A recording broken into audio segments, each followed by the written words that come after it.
guys, this is Sasha and thank you for stopping by my channel. It's Saturday. I'm either 8 or 9 DPO. Not really sure. Your girl I didn't test my ovulation this month. You're like, probably, Sasha, what are you doing? Side note, I am like putting coils and twists in my hair so I can wear my wigs because, you know, it's getting cold outside and I don't feel like doing my hair. But I'm doing it so I can put it underneath a wig. And then when I'm tired of wearing the wig, I'll pull everything apart and wear it as a style. Anyway, I've got my test. It's not open. And I've got my urine. It's a little bit later in the afternoon, but I had to get the boys down for a nap. This is our first weekend home in a while. First time to myself. So much has been going on. So I figured I was going to test and chit chat. So, sorry. Shouldn't use my teeth. Anyway, let me show you. And let's get this urine going. So, just so everybody knows, specimen. And I'm going to do the drops and set them up top so I can't see.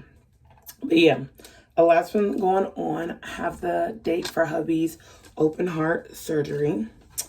And we've got our appointment with the cardiologist. And so all those things are like ready to go.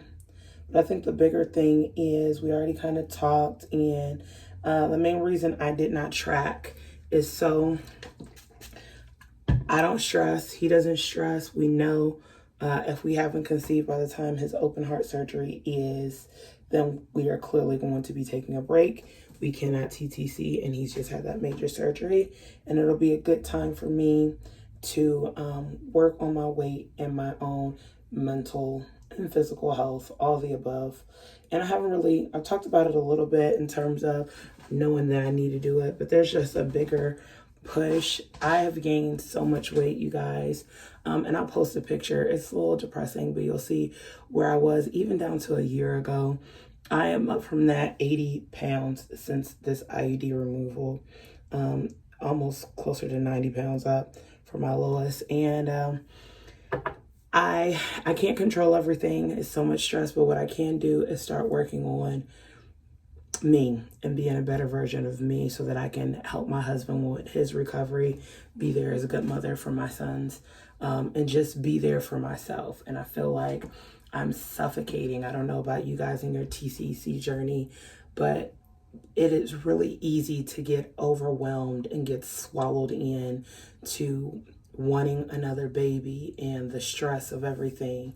And I feel like the person that I was when I started, and the jovialness and the excitement and can't wait for those 2 lines to pop up has kind of dissipated, and I've just turned into somebody that I barely recognize, that is always busy, always doing this, always doing that, and barely taking time again for myself, which I know is not good. But you guys let me know in the comments down below if that's happened to you in your TTC journey, being a mom, or just life in general. You don't have to be a mother to feel like life is just overtaking you. It's just when life starts getting hectic, it's not always easy to maneuver, but we have that information. We're gonna have to leave the boys when we go to Minnesota to the Mayo Clinic. It's just a lot of oh, thank God, that's all I have left. It's just a lot of things going on, and so I've spent a lot of time here recently doing things for other people, and that's still kind of the case, like sorority stuff, church stuff. That's been like, and work stuff, of course, and family. Today was the first day that I just regrouped, and I low-key did not know my ovulation date, not only because we weren't tracking, but I had made sure that I had tested kind of sort of around when I thought it was. Knowing your body, especially after this many cycles, has been key for me. So I can kind of tell cycle day 12 or 13 is when I'm going to ovulate. That creamy cervical mucus is pretty on point as an indicator, cramps and all that. And I wanted it to be organic. I didn't want to stress. So we baby danced and all that other good stuff. But yeah, because time was rolling on and just being busy, I almost low-key really didn't know where I was. I had to go into my Ovia app, which I've used with all my pregnancies from the very first. and realized that I'm either 8 or 9 DPO, and then my next cycle should start in 3 to 4 days. And so I said, why not test? See what happens. I'm not bummed if we don't. Like I said, it would be a great blessing. It's something that I really want to do.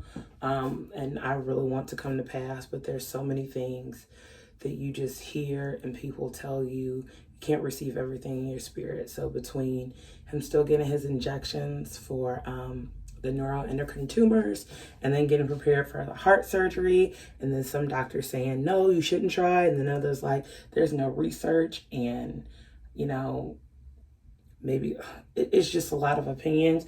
We just kind of push pause. I documented here because, you know, you guys are like fam. But we just decided at this current time, we're just not going to continue sharing with anybody other than his primary doctor, who didn't tell him to stop, and then my OBGYN, who I've had literally at this point, I think for 10 years.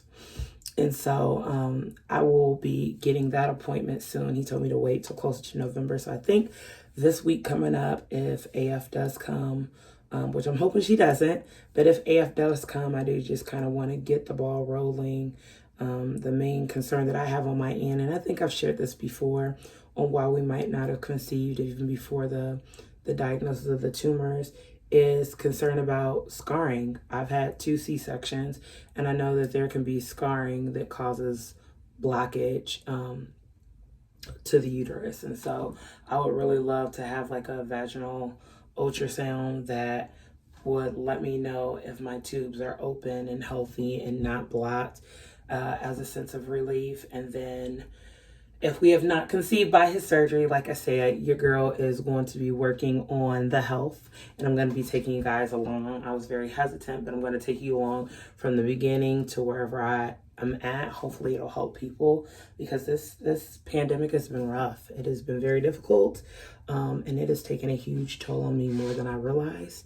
It was like a delayed, like an aftershock. Like after the whole wave and things are like opening up, that's when I think I started having the emotional shock. But anyway, I'm done rambling. My test is up there. I'm going to pull it down and I'm going to show you guys first. So let me move it over here. I don't even know if you guys can see it. I've been messing myself up. So yeah. So let me take a look. Sometimes I feel like I have lined eyes, but I'm pretty good. If I look at it and I don't see anything, so I'll show you guys again. I don't see anything at all. Let me put my hand behind it so you guys can see the contrast. I see absolutely nothing in there, so I would equate it as a negative test.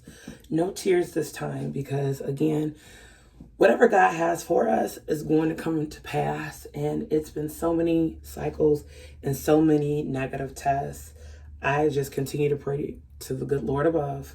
Let it be gentle on me when it is negative, so that I can rejoice when it is positive. And I'm still trusting God no matter what the test results say, positive, negative, undetermined, any of those. And it allows me to still rejoice with you guys. So as you get your BFPs and your babies and things like that, it is nothing but a praise on my lips, because what God is doing for one, he is doing for an abundance of people, and will continue to do for you. As for me over here, I rejoice. Some blessings take a little bit longer. I like to think of it as it is so intricate and designed for me in my family that it has taken longer than I desire, but it'll be right on time when it comes to pass. So I am not discouraged this cycle at all. I'm about to throw this test away. I will test again tomorrow and take you guys along with me. I will probably test every day until AF comes. And then for there, we will get going on trying to be healthier and reaching out to my doctor. I hope you guys enjoyed this video. Thumbs it up, like it. Please subscribe if you were new. And I will see you guys in the next one. Bye.